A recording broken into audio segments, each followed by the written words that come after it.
Olá, tudo bom? Estou aqui de novo no meu canal no YouTube, compartilhando uma palavra com vocês. Eu estou aproveitando o tempo aqui para meditar nas Escrituras rapidamente com vocês, trazer sempre uma palavra para edificação do seu coração, tá bom?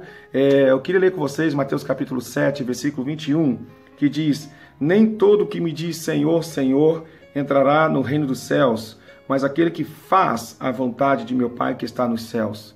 Muitos naquele dia hão de dizer-me, Senhor, Senhor, porventura não temos nós profetizado em Teu nome, e em Teu nome não expelimos demônios, e em Teu nome não fizemos muitos milagres? Então lhes direi explicitamente, nunca vos conheci, apartai-vos de mim, os que praticais a iniquidade. Eu acho interessante esse texto, ele é muito revelador. Eu nunca vos conheci, apartai-vos de mim, os que praticam ou os que praticais iniquidade. Eu acho isso muito interessante porque existe uma frase, queridos, que me chamou muita atenção, que diz o seguinte, que a graça de Deus não é somente o poder de Deus para nos tirar da lama, mas a graça de Deus também é o poder que nos capacita a não voltar mais para a lama. E eu acho isso muito interessante, porque existem pessoas que experimentam na sua vida esse poder inicial da graça que nos capacita a sair da lama. Nós pecamos e aí buscamos a graça de Deus e nela nos apegamos e aí a gente experimenta esse momento em que Deus nos tira da lama. Mas parece que a gente não vai para um lugar onde experimentamos esse segundo nível da graça de Deus, se é que podemos dizer que existem níveis, né? Mas parece que existe um nível da graça de Deus que nos capacita, né? E parece que isso está relacionado àquilo que nós chamamos de intimidade com Deus, né?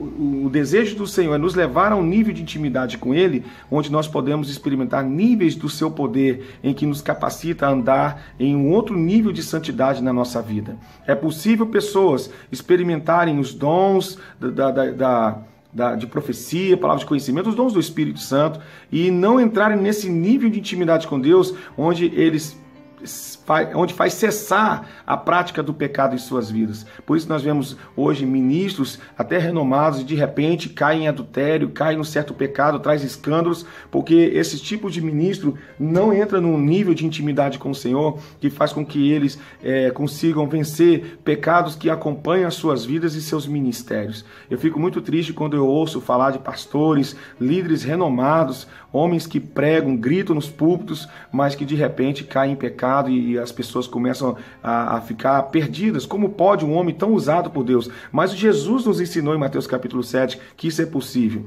né? Pessoas que dizem Senhor, Senhor, ou seja, pessoas que reconhecem o seu senhorio, pessoas que são usadas por Ele. Ele não está falando de profetada, Ele está falando de verdadeiras profecias. Nós temos profetizado em Teu nome, expulsado demônios em Teu nome, mas existe uma obra de Deus que ela é necessária acontecer. Mas essa obra de Deus que nos leva a experimentar novos níveis do poder de Deus, da graça de Deus, está relacionado à intimidade com Deus. E a intimidade com Deus, ela só vem a partir do momento em que eu me posiciono em um lugar de me submeter ao seu governo, à sua palavra. Não adianta a gente tentar encaixar Deus na nossa vida. Eu construo uma imagem de Deus e ele encaixou-se aqui em algumas partes que eu deixei ele entrar na minha vida. Não, eu tenho que sair de cena e deixar o Senhor governar a minha vida. E a partir desse momento em que eu me submeto à sua palavra, e eu entro nesse processo, eu me permito entrar nesse processo. Eu sempre falo que a gente precisa se permitir, ou nos permitir, sermos vencidos pelo poder da palavra de Deus, ou nos permitir ser vencidos pelo poder do Espírito de Deus.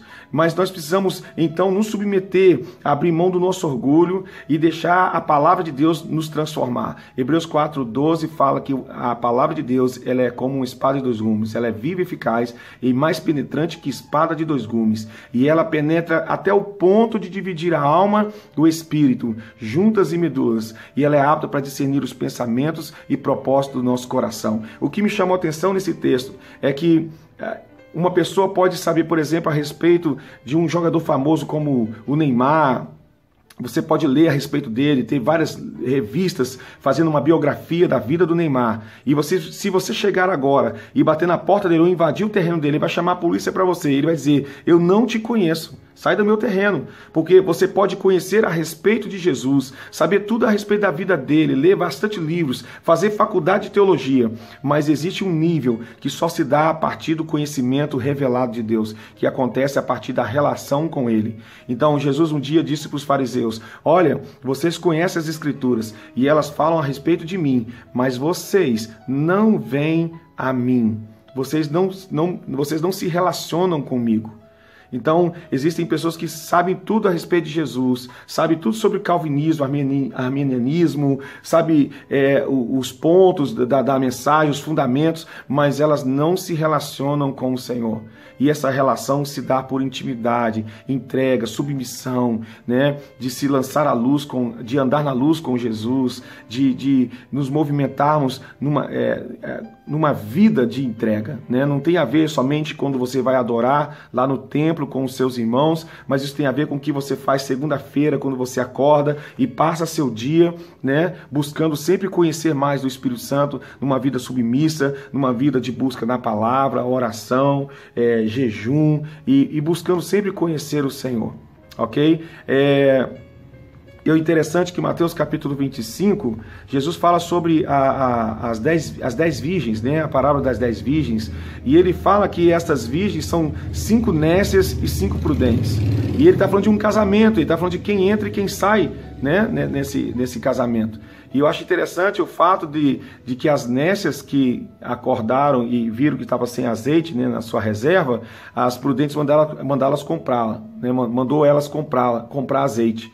E elas foram comprar azeite, e aí as prudentes entraram para as bordas do cordeiro, né, para a festa do noivado, do casamento, e as 5, quando chegaram, estavam atrasadas, e elas batem na porta, e a expressão que Jesus usa ali é semelhante a Mateus capítulo 7 e 21, né, e 22. Ele fala, nunca vos conheci. Elas falam, Senhor, Senhor, deixa-nos entrar. E ele olha e diz, eu nunca vos conheci. E é interessante que o elemento principal da parábola de Mateus capítulo 25 é o azeite, que é uma figura do Espírito Santo, né? E Mateus 7, ele fala sobre o poder do Espírito Santo, fala sobre milagres, sinais, dons que estão relacionados à questão do Espírito Santo também na nossa vida, né? Ou seja, o que é interessante é que em Mateus capítulo 7, Jesus ele fala de pecado, apartai-vos de mim os que praticam iniquidade. Agora, Mateus capítulo 25, ele não cita em nenhum momento o pecado. Mas então, se ele está falando do azeite, é o elemento principal para ser reconhecido, de que azeite ele está falando? De que poder é esse do Espírito Santo que ele está falando? Porque ele não está falando dos dons. Porque Mateus capítulo 7, ele fala de pessoas que profetizavam, curavam, e eles não entram. Eu não vos conheço. Então, que poder é esse do Espírito Santo que nós precisamos experimentar, que não está relacionado à questão dos sinais, das curas, dos milagres, expulsar demônio, etc. Ele está falando de um poder que tem a ver com uma transformação de dentro para fora. Por isso que o fruto do Espírito, o poder, o produto final do Espírito Santo na nossa vida é gerar a imagem de Jesus em nós, representada pelo fruto do Espírito. Gálatas, é interessante que Paulo ele não fala os frutos do Espírito são, ele fala o fruto do Espírito é. Aí ele vai e fala amor, bondade, longanimidade, mansidão e várias coisas. Eu acho interessante ele falar o fruto é e não falou os frutos são, porque ele está falando de uma pessoa, né? A imagem de Jesus em nós. O que Deus quer reconhecer em nós é Ele mesmo em nós. O que Ele está buscando em nós não é o que a gente faz, o que a gente diz. Ele está buscando em nós a sua imagem, que nos identifica, é a nossa identidade para entrar nessa nova realidade do reino de Deus, que nos capacita então a não viver mais no pecado. O autor de Hebreus disse àquela igreja que estava sendo perseguida, mas de vós, irmãos, esperamos coisas melhores que acompanham a salvação. Se você ler Hebreus capítulo 6 versículo 4, ele fala sobre é impossível que uma vez foram iluminados, se tornaram participantes do Espírito Santo, o dom celestial, degustaram degustaram da palavra de Deus, os poderes da era vindoura, é impossível as pessoas voltarem ao arrependimento. Lógico que existe um contexto nesse texto, né? Já que os judeus estavam voltando que aceitaram a Jesus, agora queriam voltar para o judaísmo porque não queriam ser mortos, porque estavam sendo perseguidos, e eles tinham que ir na sinagoga e declarar e negar tudo aquilo que eles tinham vivido com o Senhor e com o Espírito Santo. Então é nesse contexto que ele está dizendo, é impossível essas pessoas voltarem e se arrependerem. E aí ele fala sobre os poderes de Deus, os poderes dos sinais também ali. Só que depois o autor, depois de contar fazer uma analogia das chuvas, depois você lê Hebreus capítulo 6, ele fala sobre as chuvas que caem na terra, ele fala de duas terras, a mesma chuva cai sobre essas duas terras, só que uma terra é boa e outra terra é ruim. E a terra boa, ele fala, essa terra boa, ela embebe a água da chuva. A outra terra, a água bate, é terra desértica, né, que produz espinhos e abrolhos. Ela bate e a água não permanece porque é seca. Mas existe uma terra que embebe a água da chuva. E a chuva ali também é uma figura do Espírito Santo. E ele fala ele está falando sobre, existem pessoas que se relacionam com a chuva, né, que embebe essa água da chuva, mas existem pessoas que não têm um coração fechado, um coração duro, como aquela questão da parábola das sementes, uma terra cheia de rochas, cheia de espinhos, né, uma terra dura, onde a semente cai na beira do caminho, vem as aves dos céus e roubam aquela semente. A outra, ela é cheia de espinhos, a outra é cheia de rochas, de pedras, e elas não produzem, né? Então, existem pessoas que querem embeber essa água da chuva. E embeber a água da chuva tem a ver com um relacionamento com o Espírito de Deus. Isso ele fala, de vocês, amados, eu tenho a expectativa que vocês experimentem coisas melhores do que essas que ele falou no versículo 4, de poderes, sinais, dons. Ele está falando e ele fala assim, coisas essas que acompanham a salvação. Está lá em Hebreus capítulo 6, leia depois em casa aí. Tá bom? Ele fala coisas que acompanham a salvação. E uma das coisas que acompanham a salvação, porque a salvação ela não é um fim em si mesmo. A salvação é o início de um processo em que o Pai vai então, através do Espírito dele, nos levar a um nível de intimidade com ele. E parece que quando nós entramos nesse relacionamento íntimo com ele, é a partir daí que nós experimentamos então um novo nível da graça de Deus, que nos capacita a nunca mais voltar para a lama do pecado. Ok? Deus abençoe você, espero que você tenha gostado, deixe seu comentário aí, curta o vídeo e compartilhe, é importante, tá bom? Deus abençoe, gente, a paz do Senhor, até breve.